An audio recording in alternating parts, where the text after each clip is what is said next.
Hello friends, मेरा नाम राकेश वर्मा और मेरे यूट्यूब चैनल पे आपका स्वागत है। दोस्तों, आज के वीडियो में जानेंगे भारत में शिक्षा, राष्ट्रीय शिक्षा नीति 2020 क्या है और साथ ही जानेंगे भारत में शिक्षा संबंधी प्रमुख आयोग, समितियां, योजना, अभियान एवं प्रमुख संस्थान कौन कौन से हैं। तो आपके लिए महत्वपूर्ण रहेगा वीडियो। तो चलिए दोस्तों, वीडियो शुरू करते हैं। 1976 से पूर्व शिक्षा का उत्तरदायित्व राज्य का था और 42वें संविधान संशोधन 1976 द्वारा इसे समवर्ती सूची में डाला गया। इस संशोधन के द्वारा केंद्र सरकार ने शिक्षा के राष्ट्रीय एवं एकीकृत स्वरूप को सुदृढ़ करने का दायित्व संभाला। अब भारत में शिक्षा संबंधी प्रमुख आयोग, समितियां कौन कौन सी रहीं, तो हम उनको जानेंगे शुरू से। तो पहले मैकाले का विवरण पत्र 1835 था, जिसमें लॉर्ड मैकाले शिक्षा का माध्यम अंग्रेजी बनाने पर जोर दिया तथा स्कूलों में पाश्चात्य साहित्य और विज्ञान की शिक्षा प्रदान करने का सुझाव दिया। इसके बाद है वुड का आदेश पत्र 1854। तो चार्ल्स वुड भारतीय शिक्षा का मैग्ना कार्टा भी कहते हैं। अखिल भारतीय आधार पर शिक्षा की नियामक पद्धति का गठन का प्रस्ताव इन्होंने दिया था। अगला है भारतीय शिक्षा आयोग 1882। तो सर विलियम हंटर माध्यमिक शिक्षा में विविधीकृत पाठ्यक्रमों के रूप में एकेडमिक तथा व्यावसायिक पाठ्यक्रमों को अलग अलग लागू करने का सुझाव दिया था। विश्वविद्यालय आयोग 1902। तो लॉर्ड कर्जन इंटरमीडिएट कक्षाएं तोड़ने तथा केवल मान्यता प्राप्त माध्यमिक विद्यालयों के विद्यार्थियों को ही मैट्रिकुलेशन परीक्षा में सम्मिलित होने की अनुमति प्रदान करने का इन्होंने सुझाव दिया था। सैंडलर आयोग 1917। डॉक्टर माइकल सैंडलर माध्यमिक शिक्षा को विश्वविद्यालय के अधिकार क्षेत्र से बाहर रखकर इंटरमीडिएट कॉलेजों की स्थापना करने और प्रत्येक प्रांत में माध्यमिक शिक्षा परिषद की स्थापना करने का इन्होंने सुझाव दिया था। अगला है हार्टोग समिति। तो हार्टोग समिति 1929। तो सर फिलिप हार्टोग माध्यमिक शिक्षा में बच्चों के अधिक अनुत्तीर्ण होने के फलस्वरूप अत्यधिक अपव्यय को देखते हुए व्यावसायिक विषयों को स्थान दिए जाने के इन्होंने सुझाव दिया। अगला है Wood Act report 1936। S H. Wood high school तथा सभी कक्षाओं में भारतीय भाषाओं को शिक्षा का माध्यम बनाया जाना चाहिए, इन्होंने सुझाव दिया। अगला है सार्जेंट रिपोर्ट 1944। तो सर जॉन सार्जेंट साहित्यिक और प्राविधिक विद्यालयों की स्थापना का इन्होंने प्रस्ताव दिया था। अगला है राधा कृष्णन आयोग 1948। तो डॉक्टर एस राधाकृष्णन यूजीसी के गठन का प्रस्ताव दिया। शिक्षा को समवर्ती सूची में लाने का प्रस्ताव दिया। प्रशासनिक सेवाओं हेतु विश्वविद्यालय स्नातक उपाधि अनिवार्य नहीं हो।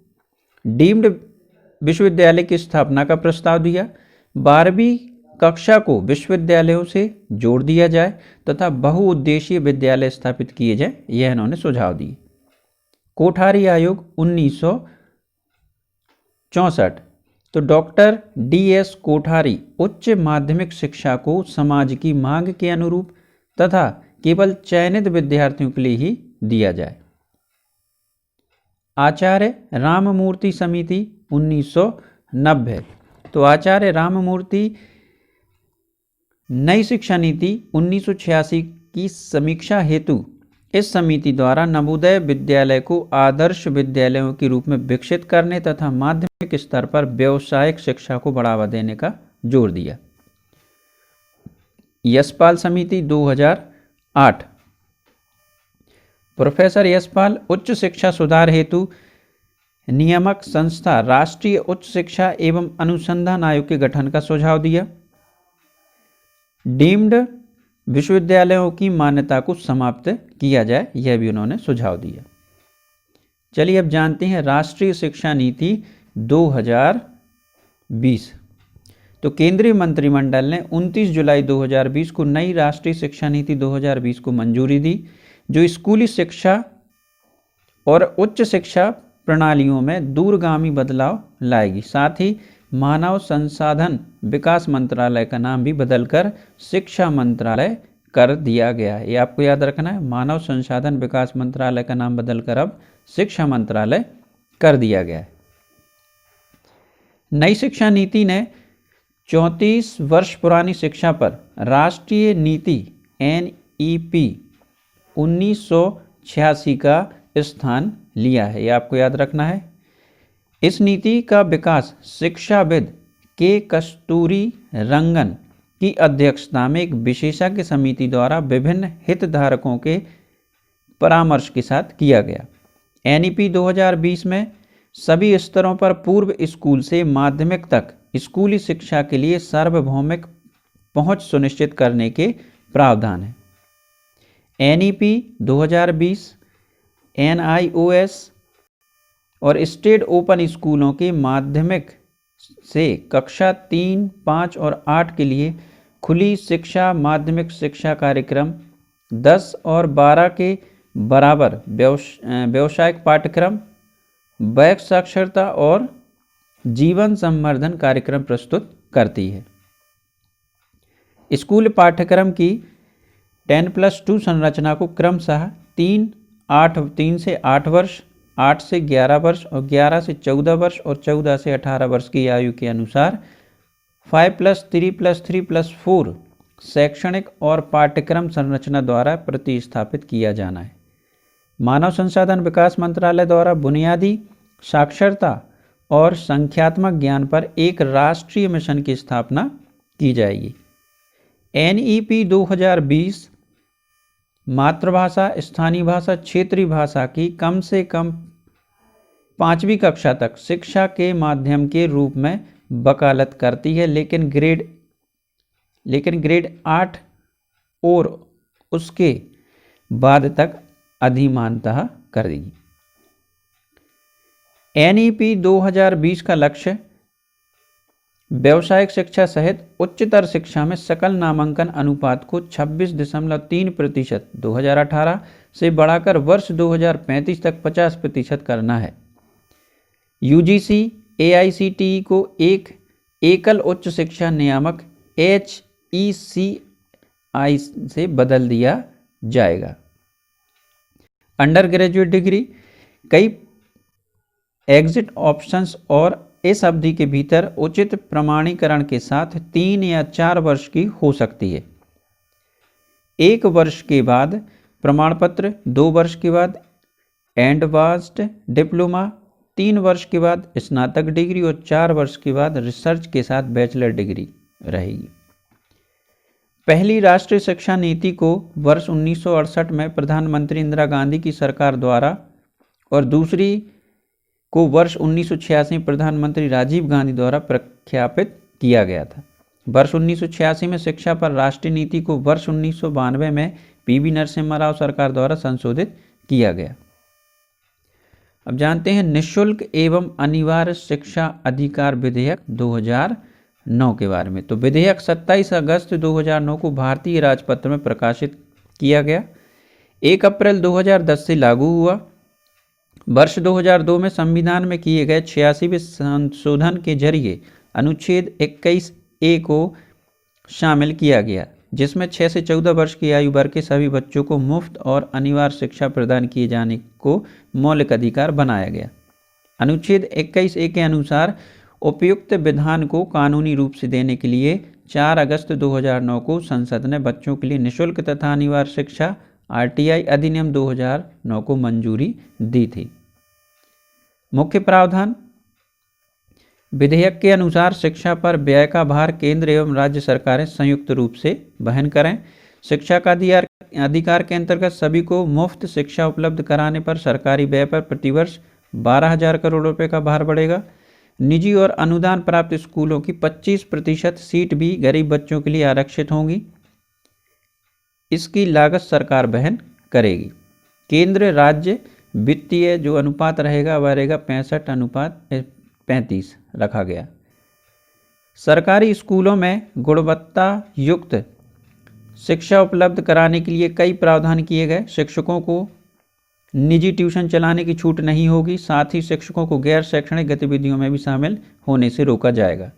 नई व्यवस्था में बच्चों के गार्जियन को अधिक भागीदारी सुनिश्चित कराने हेतु प्रत्येक स्कूल में विद्यालय प्रबंधन कमेटी के गठन का प्रावधान किया गया है। यह कमेटी विद्यालय की निगरानी से लेकर इसके कामकाज को भी देखेगी। कानून के कार्यान्वयन पर अभिभावक रखने के लिए राष्ट्रीय बुनियादी शिक्षा आयोग का गठन किया जाएगा और इसके अध्यक्ष की नियुक्ति एक कमेटी द्वारा की जाएगी, जिसके सदस्य प्रधानमंत्री, संसद के दोनों सदनों के विपक्ष के नेता, मानव संसाधन मंत्री एवं लोकसभा अध्यक्ष होंगे। विद्यालय में पढ़ रहे बच्चों को शारीरिक दंड, नामांकन के लिए बच्चों की स्क्रीनिंग प्रणाली, कैपिटेशन फी, निष्कासन एवं कारावास पर रोक लगाता है। विधेयक में शिक्षक छात्र जो अनुपात रहेगा 1:40 रखने का प्रावधान किया गया है। संविदा शिक्षकों की नियुक्ति अब नहीं होगी, अब केवल वेतनमान पर योग्य एवं स्थायी शिक्षकों की नियुक्ति होगी। अब इसमें देखिए सर्व शिक्षा अभियान। तो सर्व शिक्षा अभियान जो प्रारंभ हुआ 2001 से, वित्तीय अनुपात में केंद्र एवं राज्य का हिस्सा था वह था 65:35। पूर्वोत्तर के 8 राज्यों के लिए यह अनुपात था 90:10। यह योजना देश के सभी जिलों में लागू है। इसका लक्ष्य 2010 तक 6 से 14 वर्ष के सभी बच्चों में प्राथमिक शिक्षा उपलब्ध कराना। जिन आबादी क्षेत्रों में अभी तक स्कूल नहीं है वहां नए स्कूल खोलना, समस्त आधारभूत सुविधाओं को उपलब्ध कराना। एसएसए के अंतर्गत ग्रामीण क्षेत्रों में कंप्यूटर शिक्षण दिलाने का भी प्रावधान। शिक्षा गारंटी योजना EGS। तो जो बच्चे अब तक स्कूल नहीं जा पाए हैं उनको बुनियादी शिक्षा दिलाने का SSA का यह नया महत्वपूर्ण घटक है। EGA के अंतर्गत ऐसी बस्तियों में स्कूली सुविधाएं स्थापित की जाती हैं जहां 1 किलोमीटर की दूरी के अंदर प्राथमिक स्कूल नहीं है। ऐसे कोई भी बस्ती जहां 6 से 14 वर्ष आयु वर्ग के कम से कम 25 बच्चे पहाड़ी एवं मरुस्थलीय क्षेत्रों के जनजातीय क्षेत्र के मामले में 15 विद्यालय ना जाते हो तो EGS केंद्र स्थापना के लिए मान्य है। EGS केंद्र एक तरह की अल्पावधि सुविधा है जो एक क्षेत्र में 2 वर्ष के अंदर प्राथमिक स्कूल स्थापित होने तक जारी रहेगी। कुछ रिहायशी क्षेत्रों में बड़ी संख्या में ऐसे बच्चे हैं जो वहां पर स्कूल होने के बावजूद उनमें प्रवेश नहीं लेते या भर्ती के बाद बीच में भी पढ़ाई छोड़ देते हैं। तो ये बच्चे औपचारिक शिक्षा प्रणाली के ढांचे में फिट नहीं बैठते और ऐसे बच्चों को स्कूल में वापस लाने हेतु स्कूल वापसी शिविरों का आयोजन और सेतु पाठ्यक्रम की नीतियां लागू की गई हैं। केंद्रीय शिक्षा परामर्शदाता बोर्ड। तो यह शिक्षा के क्षेत्र में केंद्रीय व राज्य सरकारों को परामर्श देने का सर्वोच्च संस्था है। इसका गठन 1920 में हुआ और 2004 में इसका पुनर्गठन किया गया। प्राथमिक शिक्षा से लेकर उच्च शिक्षा के लिए यह परामर्श सुझाव सरकार को देती है। महिला समाख्या योजना 1989। तो यह योजना का मुख्य उद्देश्य ग्रामीण क्षेत्रों में खासकर सामाजिक व आर्थिक रूप से पिछड़े समूहों की महिलाओं की शिक्षा तथा उनकी सशक्तिकरण करना है। वर्तमान में यह 10 राज्यों के 126 जिलों में चलाई जा रही है। ये राज्य आंध्र प्रदेश, असम, बिहार, छत्तीसगढ़, झारखंड, कर्नाटक, केरल, गुजरात, उत्तर प्रदेश और उत्तराखंड। कस्तूरबा गांधी बालिका विद्यालय जो इसका प्रारंभ हुआ जुलाई 2004 से और उसका उद्देश्य है अनुसूचित जाति, अनुसूचित जनजाति, अन्य पिछड़ा वर्ग और अल्पसंख्यक समुदायों से संबंधित बालिकाओं, ये बालिकाओं लिखा है, बालिकाओं के लिए प्राथमिक स्तर पर आवासीय विद्यालयों की स्थापना। इसमें प्रावधान कस्तूरबा गांधी बालिका विद्यालय में नामांकन का कम से कम 75% लक्षित समूहों की लड़कियों के लिए आरक्षित और शेष 25% गरीबी रेखा से नीचे रह रही श्रेणी की लड़कियों के लिए खुला है। माध्याह्न भोजन योजना 1995। तो नामांकन बढ़ने, ड्रॉप आउट दर को रोकने तथा बच्चों के बीच पोषण के स्तर सुधारने की दृष्टि के साथ प्राथमिक शिक्षा के लिए यह योजना 15 अगस्त 1995 में शुरू की गई। इस योजना के तहत सभी बच्चों को 300 कैलोरी और 8 से 40 ग्राम प्रोटीन वाला पका हुआ भोजन प्रदान करने की व्यवस्था है। इस योजना का विस्तार सन 2008 में कक्षा 8वीं तक कर दिया गया। यह योजना मानव संसाधन विकास मंत्रालय के प्राथमिक शिक्षा व साक्षरता विभाग के अंतर्गत लागू है। इसका जो उद्देश्य है, सरकारी, स्थानीय निकाय तथा सरकारी सहायता प्राप्त स्कूलों, EGS तथा AI केंद्रों में कक्षा 1 से 5वीं तक पढ़ने वाले बच्चों की पोषण स्थिति में सुधार, सुविधाहीन वर्ग के गरीब बच्चों को कक्षाओं में नियमित उपस्थिति रहने तथा कक्षाओं की गतिविधियों पर ध्यान केंद्रित करने के लिए प्रोत्साहन करना है। गर्मियों की छुट्टियों के दौरान सूखा प्रभावित क्षेत्रों में प्राथमिक स्तर के बच्चों को पोषण सहायता उपलब्ध कराना है। अब जानते हैं राष्ट्रीय बाल भवन नई दिल्ली। तो मानव संसाधन और विकास मंत्रालय द्वारा पूर्ण रूप से वित्त पोषित ऐसा स्वायत्त शासी निकाय है जिसकी स्थापना 9 से 16 आयु वर्ग के बच्चों के लिए 1956 में जवाहरलाल नेहरू द्वारा की गई थी। रचनात्मक कला के क्षेत्र में उल्लेखनीय प्रतिभा से संपन्न बच्चों को राष्ट्रीय बाल भवन की बाल श्री योजना के अंतर्गत सम्मानित किया जाता है। राष्ट्रीय माध्यमिक शिक्षा अभियान 11वीं पंचवर्षीय योजना के दौरान माध्यमिक स्तर पर सार्वभौमिक पहुंच और शिक्षा के स्तर में सुधार हेतु केंद्र प्रायोजित राष्ट्रीय माध्यमिक शिक्षा अभियान के क्रियान्वयन को केंद्रीय मंत्रिमंडल की आर्थिक समिति ने 2 जनवरी 2009 को स्वीकृति प्रदान की एवं मार्च 2009 से प्रारंभ किया। यह अनुपात 12वीं पंचवर्षीय योजना में 50:50 निर्धारित किया गया। योजना के तहत वर्ष 2009 में 1000 प्रखंडों में मॉडल स्कूल तथा 275 केंद्रीय विद्यालय खोले गए। इसका उद्देश्य प्रत्येक आवास से सुविधाजनक दूरी पर एक माध्यमिक विद्यालय प्रदान करना। इस योजना का उद्देश्य किसी बस्ती से तर्कसंगत दूरी के अंदर माध्यमिक स्कूल प्रदान कर माध्यमिक स्तर पर नामांकन को बढ़ावा देते हुए सकल नामांकन दर को वर्ष 2020 तक 100% करने और वर्ष 2020 तक सार्वभौमिक अवधारणा सुनिश्चित करना है। वर्ष 2021 तक लिंग भेद, सामाजिक, आर्थिक और अयोग्यता को समाप्त करते हुए माध्यमिक स्तर की शिक्षा तक सार्वभौमिक पहुंच, सभी माध्यमिक विद्यालयों के लिए निर्धारित मानदंडों के माध्यमिक स्तर पर प्रदान की जाने वाली शिक्षा के स्तर में सुधार करना है और वर्ष 2020 तक 100% माध्यमिक शिक्षा का लक्ष्य निर्धारित किया है। राष्ट्रीय प्रोत्साहन योजना। तो राष्ट्रीय प्रोत्साहन योजना मई 2008 में इस उद्देश्य से शुरू की गई कि स्कूल छोड़ने वालों की संख्या कम हो और माध्यमिक स्कूलों में अनुसूचित जाति, अनुसूचित जनजाति समुदायों की लड़कियों की संख्या बढ़े। योजना के अनुसार अविवाहित पात्र लड़कियों के नाम 3000 रुपये नियत जमा खाते में उनके नाम जमा कर दिए जाएं, जिससे वे 18 वर्ष की आयु और 10वीं परीक्षा उत्तीर्ण करने के बाद ब्याज सहित वापस ले सकें। इस योजना में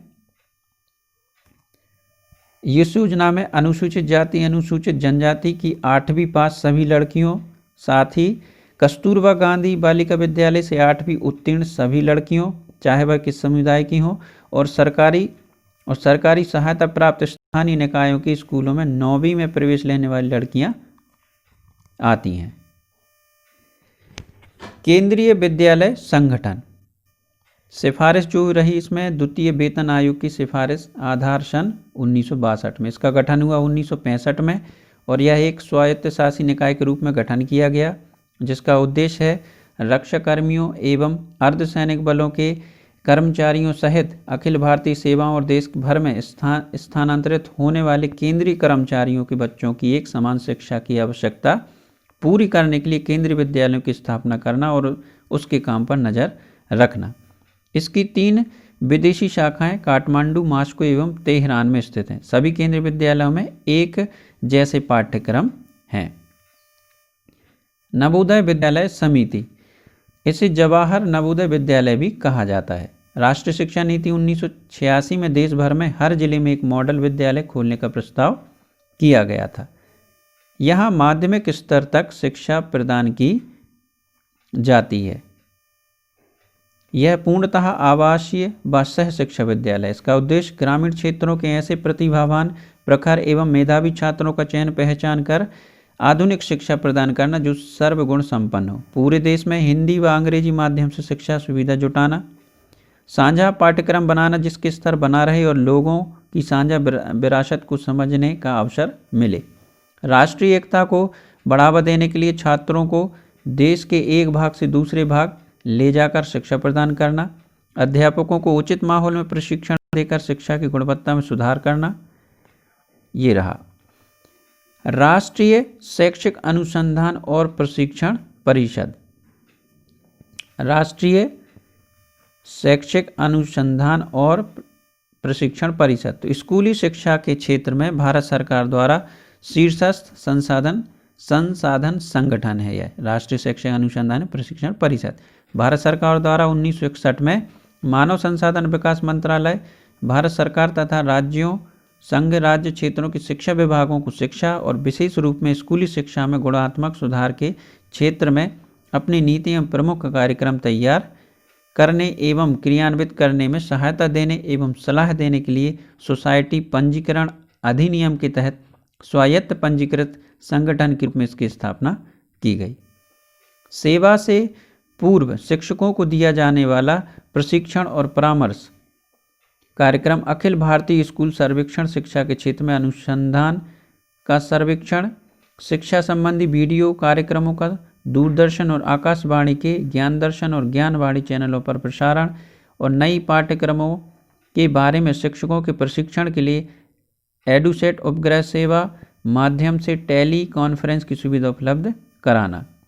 इसकी प्रमुख संगठक इकाइयाँ निम्न हैं, इस तरीके से हैं। राष्ट्रीय शिक्षा संस्थान NIE नई दिल्ली, केंद्रीय शैक्षणिक प्रौद्योगिकी संस्थान CIET नई दिल्ली, पंडित सुंदरलाल शर्मा केंद्रीय व्यावसायिक शिक्षा संस्थान भोपाल, अजमेर, भोपाल, भुवनेश्वर, मैसूर और शिलोंग के 5 क्षेत्रीय शिक्षा संस्थान हैं। अब जानते हैं राष्ट्रीय मुक्त शिक्षा संस्थान। तो केंद्रीय माध्यमिक शिक्षा बोर्ड के अधीन 1979 में परियोजना के रूप में शुरू किए गए मुफ्त शिक्षा कार्यक्रम ने अब भारत में एक स्वतंत्र शिक्षा प्रणाली का रूप ले लिया है। मुफ्त एवं दूरस्थ अध्ययन के माध्यम से सतत एवं अध्ययन केंद्रीय स्तरीय स्कूली शिक्षा तक पहुंच और कौशल स्तरोन्नयन एवं प्रशिक्षण प्रदान करना है, जिससे समावेशी अध्ययन, समाज, मानव संसाधन विकास, राष्ट्रीय एकता और वैश्विक समझ को बढ़ावा मिला।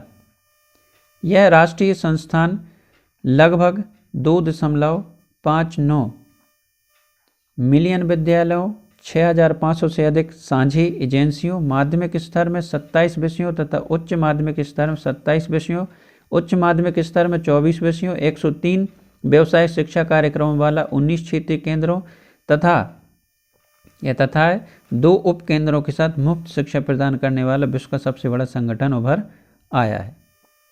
केंद्रीय माध्यमिक शिक्षा बोर्ड यह एक स्वायत्त निकाय है जो मानव संसाधन विकास मंत्रालय के संरक्षण में कार्य कर रहा है। यह 1929 में स्थापित देश के सबसे पुराने बोर्डों में दूसरा है। इसका उद्देश्य देश के अंदर और बाहर संस्थाओं को संबद्ध करना, कक्षा 10 एवं 12 की वार्षिक परीक्षाओं का संचालन करना, चिकित्सा एवं इंजीनियरिंग कॉलेजों में प्रवेश के लिए व्यावसायिक पाठ्यक्रमों के लिए प्रवेश परीक्षाएं आयोजित करना, किंतु अब यह परीक्षा NAT नामक संस्था करती है। यह एक स्वायत्त पोषित संगठन है जिसके अंतर्गत देश में 13,898 मान्यता प्राप्त विद्यालय हैं, जिसमें भारत और विश्व के अन्य 24 देशों में स्थित केंद्रीय विद्यालय, सरकारी, स्वतंत्र एवं जवाहर नवोदय विद्यालय शामिल हैं। विश्वविद्यालय अनुदान आयोग तो यह UGC की सिफारिश 1953 में राधाकृष्णन समिति ने की थी। इसकी स्थापना 1953 में हुई। यह उच्च शिक्षा हेतु शिक्षा के समन्वय मानदंडों और निर्धारित करने वाली राष्ट्रीय संस्था है। गाजियाबाद में इसका उत्तर क्षेत्रीय कार्यालय स्थित है।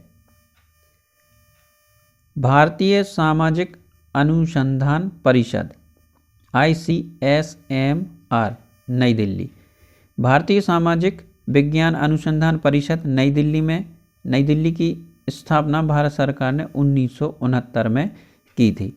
इसका प्रमुख उद्देश्य समाज विज्ञान में अनुसंधान को बढ़ावा देना, संबद्ध लोगों द्वारा उसका उपयोग करना। समाज विज्ञान अनुसंधान में जुटी 25 संस्थाओं और 6 क्षेत्रीय केंद्रों को अनुसंधान के लिए बढ़ावा देना। भारत और विदेश के समाज विज्ञान क्षेत्र के वैज्ञानिकों के बीच अकादमिक संबंध को बढ़ावा देने के लिए भारत सरकार और विदेशी सरकारों के बीच हस्ताक्षरित सांस्कृतिक विनिमय समझौते तथा शैक्षणिक विनिमय कार्यक्रमों के समाज विज्ञान संबंधी संगठन को कार्यान्वयन एजेंसी में से एक है। राष्ट्रीय उच्चतर शिक्षा अभियान RUSA। तो यह योजना का उद्देश्य राष्ट्रीय औसत से कम सकल नामांकन अनुपात वाले प्रत्येक 374 जिलों में एक मानक डिग्री कॉलेज की स्थापना करना था। 2001 की जनगणना के आधार पर 374 शैक्षिक रूप से पिछड़े जिलों की पहचान की गई, जिसका सकल नामांकन अनुपात तत्कालीन राष्ट्रीय औसत से भी कम था। प्रत्येक कॉलेज के लिए पूंजीकृत लागत 8 करोड़ रुपए निर्धारित की गई थी। राज्यों में 4 से 8 करोड़ रुपए की लागत वाले अपने प्रस्ताव तैयार करने का विकल्प देते हुए इसे बाद में संशोधित कर 4 करोड़ रुपए कर दिया गया था। विशेष श्रेणी राज्यों सभी पूर्वोत्तर राज्यों सिक्किम, जम्मू कश्मीर, हिमाचल प्रदेश और उत्तराखंड के लिए 50:50 में तथा अन्य राज्यों में 65:35 में, जहां पूंजीगत लागत का 65% केंद्र द्वारा वहन किया जाएगा। यह योजना के लिए निःशुल्क भूमि उपलब्ध कराई जाती है। अखिल भारतीय तकनीकी शिक्षा परिषद AICTE तो तकनीकी शिक्षा सुविधाओं के सर्वेक्षण और समन्वित तथा एकीकृत तरीके से इसके विकास को बढ़ावा देने के लिए राष्ट्रीय स्तर पर सलाहकार संस्था के रूप में इसकी स्थापना 1945 में हुई।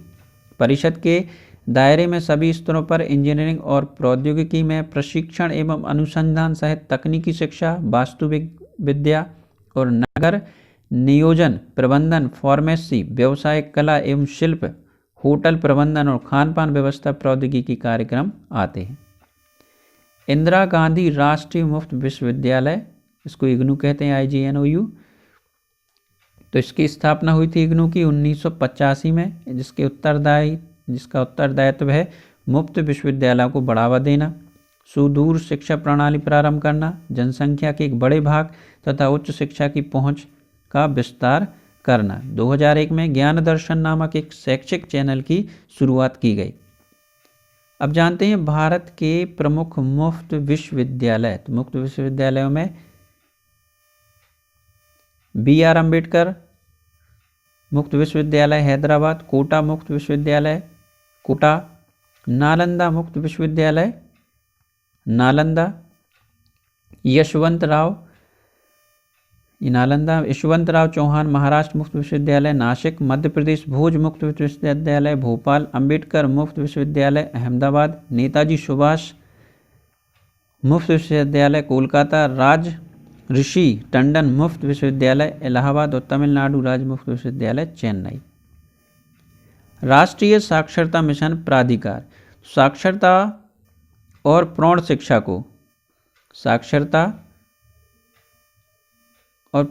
को प्रोत्साहित करने और राष्ट्रीय शिक्षा नीति के छूटे हुए उद्देश्यों की प्राप्ति के लिए विभाग के स्वतंत्र और स्वायत्त स्कंद के रूप में राष्ट्रीय मिशन प्राधिकार की स्थापना की गई। प्राधिकार की विविध भूमिकाओं में प्रौढ़ शिक्षा नीति प्रचार और वातावरण निर्माण, प्रौद्योगिकी निषेचन क्षमता निर्माण, अंतर्राष्ट्रीय सहयोग और प्रकाशन शामिल है। साक्षर भारत तो साक्षर भारत के अंतर्गत 8 सितंबर 2009 को केंद्र सरकार द्वारा लागू हुआ और प्रथम चरण में 167 जिले शामिल हैं और वे जिले हैं जहां महिलाओं की साक्षरता 50% से कम है। राष्ट्रीय साक्षरता अभियान को साक्षर भारत कहा जाएगा। साक्षरता के लिए 15 वर्ष या इससे अधिक आयु वर्ग के लोगों को, विशेषकर महिलाओं को ध्यान में रखते हुए सरकार ने साक्षर भारत को अपने फ्लैगशिप कार्यक्रम के रूप में वर्गीकृत किया है। योजना के नए संस्करण में जिलों के बजाय राज्य एवं पंचायती राज संगठन और सामुदायिक संगठन मुख्य प्रतिभागी बनाए गए हैं। यह योजना 31 मार्च 2012 तक प्रचलन में थी। साक्षर भारत कार्यक्रम को 12वीं पंचवर्ष योजना 2012 से 2017 तक रही, इसमें शामिल किया गया था। इसका उद्देश्य है निरक्षरों और अंक ज्ञान न रखने वाले प्रौढ़ों को कार्यात्मक साक्षरता और अंक प्रदान करना। नव साक्षर प्रौढ़ व्यक्तियों को बुनियादी साक्षरता के बाद भी अपना अध्ययन जारी रखने में और औपचारिक शैक्षणिक प्रणाली में समानता प्राप्त करने में मदद करना। निरक्षरों और नव साक्षर को अपने रोजगार और जीवन परिस्थितियों में सुधार हेतु संगत कौशल विकास कार्यक्रम प्रदान करना। नव साक्षर प्रौढ़ व्यक्तियों को शिक्षा जारी रखने के अवसर प्रदान करते हुए एक शिक्षित समाज को बढ़ावा देना।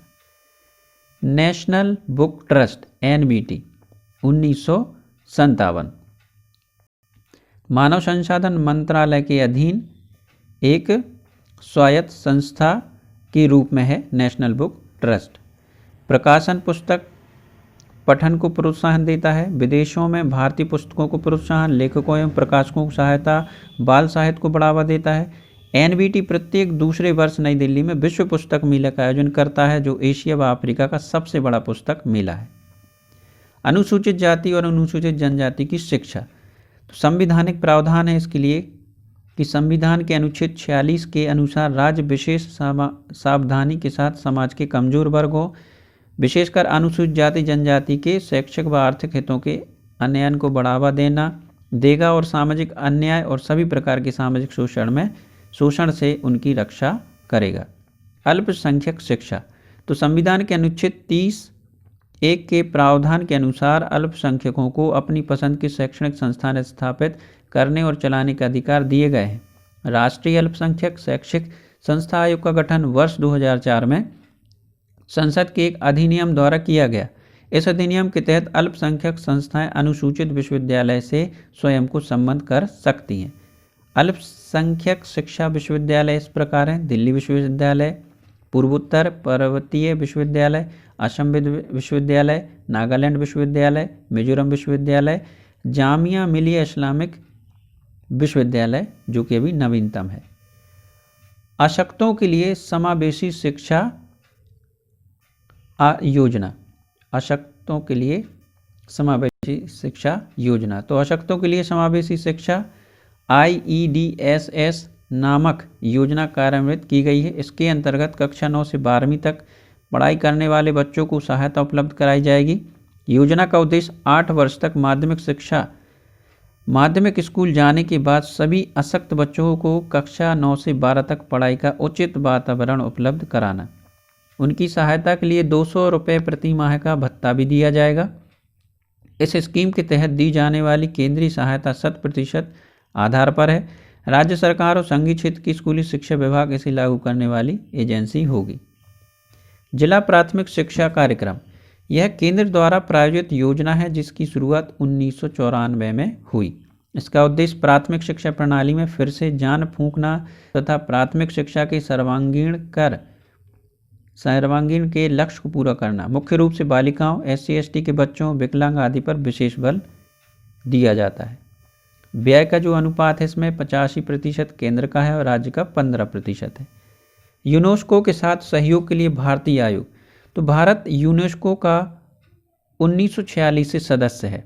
भारत सरकार ने यूनेस्को से सहयोग के लिए 1951 में INCCU गठन किया। इसके प्रमुख कार्य हैं यूनेस्को के अधिकार क्षेत्र में आने वाले विषयों पर सरकार को परामर्श देना। मानव संसाधन विकास मंत्री इस आयोग के अध्यक्ष होते हैं। प्रमुख संस्थान है इसमें केंद्रीय भारतीय भाषा संस्थान मैसूर, जिसका कार्य है सभी भारतीय भाषाओं की भाषा विश्लेषण, भाषा शिक्षा शास्त्र, भाषा प्रौद्योगिकी क्षेत्र में शोध करना। केंद्रीय अंग्रेजी एवं विदेशी भाषा संस्थान हैदराबाद, जिसका कार्य है उच्च शिक्षा प्रदान करने वाली स्वायत्त शासी निकाय। यहाँ माध्यमिक स्तर पर अंग्रेजी पढ़ाने वाले शिक्षकों के प्रशिक्षण कार्यक्रम भी चलाए जाते हैं। क्षेत्रीय कार्यालय शिलोंग, लखनऊ। महर्षि संदीपनी राष्ट्रीय विद्या प्रतिष्ठान उज्जैन, जिसका कार्य है वेदों के अध्ययन को बढ़ावा देना। राष्ट्रीय संस्कृत संस्थान नई दिल्ली, राष्ट्रीय संस्कृत विद्यापीठ तिरुपति, लाल बहादुर शास्त्री राष्ट्रीय संस्कृत विद्यापीठ नई दिल्ली, भारतीय ऐतिहासिक अनुसंधान परिषद नई दिल्ली। कार्य है वैज्ञानिक इतिहास लेख को प्रोत्साहन। भारतीय दार्शनिक अनुसंधान परिषद लखनऊ दिल्ली। भारतीय उच्चतर अनुसंधान परिषद शिमला, जिसका कार्य मानविकी, समाज विज्ञान, प्राकृतिक विज्ञान में शोध करना। भारतीय समाज विज्ञान अनुसंधान परिषद नई दिल्ली। राष्ट्रीय ग्रामीण संस्थान परिषद भारतीय विज्ञान संस्थान बेंगलुरु। कार्य है इसका महात्मा गांधी के विचारों के अनुरूप ग्रामीण उच्चतर शिक्षा को बढ़ावा देना। भारतीय सूचना प्रौद्योगिकी एवं प्रबंधन संस्थान ग्वालियर। भारतीय सूचना प्रौद्योगिकी डिजाइन तथा निर्माण संस्थान जबलपुर। राष्ट्रीय शिक्षा दिवस जो कि 11 नवंबर को मनाते, तो मानव संसाधन मंत्रालय द्वारा जुलाई 2008 में लिए गए एक निर्णय के अनुसार स्वतंत्रता सेनानी, प्रतिष्ठित शिक्षाविद तथा राष्ट्र के प्रथम केंद्रीय शिक्षा मंत्री मौलाना अबुल कलाम आज़ाद के जन्म दिवस 11 नवंबर 1888 को प्रत्येक वर्ष राष्ट्रीय शिक्षा दिवस के रूप में मनाया जाएगा। मंत्रालय के अनुसार राष्ट्रीय शिक्षा दिवस पर अवकाश नहीं होगा। सतत शिक्षा योजना, यह योजना संपूर्ण साक्षरता और साक्षरता पश्चात कार्यक्रमों के लक्ष्य हासिल करने के प्रयासों को सत्र अधिगत प्रदान करता है। सत्येन मित्रा मेमोरियल पुरस्कार शिक्षा के क्षेत्र में दिया जाता है। कन्फ्यूशियस पुरस्कार यूनेस्को द्वारा साक्षरता को बढ़ावा देने हेतु दिया जाता है। प्रौढ़ शिक्षा निदेशालय में शैक्षिक और तकनीकी संस्थान का सहयोग देता है। अब प्रमुख तथ्यों में एक दृष्टि में देख लेते हैं कि विश्वविद्यालय अनुदान आयोग 1956 इसकी स्थापना हुई। राष्ट्रीय बाल भवन 1956 में स्थापना हुई। नेशनल बुक ट्रस्ट 1957 में इसकी स्थापना हुई। राष्ट्रीय शैक्षिक अनुसंधान और विकास परिषद 1961 में स्थापना हुई। केंद्रीय विद्यालय संगठन 1965 में स्थापित। राष्ट्रीय जनसंख्या शिक्षा परियोजना 1980 में। इंदिरा गांधी राष्ट्रीय मुक्त विश्वविद्यालय 1985 में। राष्ट्रीय शिक्षा नीति 1986 तथा 2020, यह बदली, पहली 1986, दूसरी 2020। ऑपरेशन ब्लैक बोर्ड 1987 से 88। महिला समाख्या कार्यक्रम 1989 में। जिला प्राथमिक शिक्षा कार्यक्रम 1994। राष्ट्रीय अध्यापक शिक्षा परिषद 1995। दोपहर भोजन योजना 1995 में शुरू हुई। राष्ट्रीय अध्यापक शिक्षा परिषद NCTE, तो इसकी स्थापना हुई अगस्त 1995 में। इसका उद्देश्य पूरे देश में अध्यापक शिक्षा प्रणाली का नियोजित एवं समन्वित विकास करने, अध्यापक शिक्षा के मानकों एवं स्तरों को उचित संरक्षण करने के लिए है। इसका कार्य है विभिन्न अध्यापक शिक्षा कार्यक्रमों के लिए स्तरों का निर्धारण करना, अध्यापक शिक्षा संस्थाओं को मान्यता प्रदान करना, अध्यापकों की नियुक्ति के लिए न्यूनतम शैक्षणिक योग्यता हेतु दिशा निर्देश तैयार करना, अनुसंधान एवं नवीन तरीके अपनाना तथा शिक्षा के व्यवसायीकरण पर रोक लगाना। इस परिषद की 4 क्षेत्रीय समितियां गठित की गईं जो कि उत्तरी, दक्षिणी, पूर्वी, पश्चिमी क्षेत्र के लिए हैं। तो दोस्तों आज के वीडियो में बस इतना ही। आशा करता हूँ आपको मेरा वीडियो पसंद आया होगा। वीडियो पसंद आया हो तो लाइक करें, अपने दोस्तों के साथ शेयर भी करें और मेरे चैनल को सब्सक्राइब करना ना भूलें। Thank you.